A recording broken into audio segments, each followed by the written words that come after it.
ചേച്ചി രമയാ ഇരിക്ക്. എന്തു പറ്റി ചേച്ചി? മുഖം വല്ലാണ്ടിരിക്കണം. കണ്ടിട്ട് എന്താ കാര്യം? അവനെ പറഞ്ഞാൽ മതിയല്ലോ. സേവിച്ച് കല്യാണം കഴിക്കണ്ടെന്ന് പറഞ്ഞിട്ട് അനുഭവിക്കട്ടെ. രാവിലെ എണീക്കില്ല, മുറ്റം അടിക്കില്ല, പാത്രം കഴുകില്ല. എൻ്റെ ക്യൂട്ടസ് പോവും അവളുടെ. ആ ജോലി എന്താ പറഞ്ഞ് നടക്കണേ എനിക്കറിയാൻ പാടില്ല. രണ്ടും കൂടെ അവളുടെ വീട്ടിലേക്ക് പോയിരിക്കേ. കഴിച്ച് പോകണം. ഞാനൊന്നും കല്യാണം കഴിച്ചിട്ട് വന്നിട്ട് എപ്പോഴൊന്നും വീട്ടിലേക്ക് പോയില്ല. കുടുംബത്തിൽ പറഞ്ഞ പെണ്ണുങ്ങൾ അങ്ങനെയാണ്.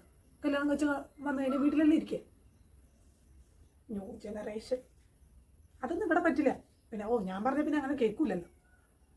രമ്യ നീ ഇത് കേൾക്കണം. ഇടത്തിൽ കുഞ്ഞമ്മയുടെ മോളുടെ കല്യാണം ഉണ്ടായിരുന്നില്ലേ? 2 പേർക്കും കൂടെ സാരി എടുത്തു. അവൾക്ക് 3000 രൂപയുടെ സാരി. എനിക്ക് 2999 രൂപ. ഇതില്ലെങ്കിൽ ഞാൻ അവൻ്റെ അമ്മയില്ലേ.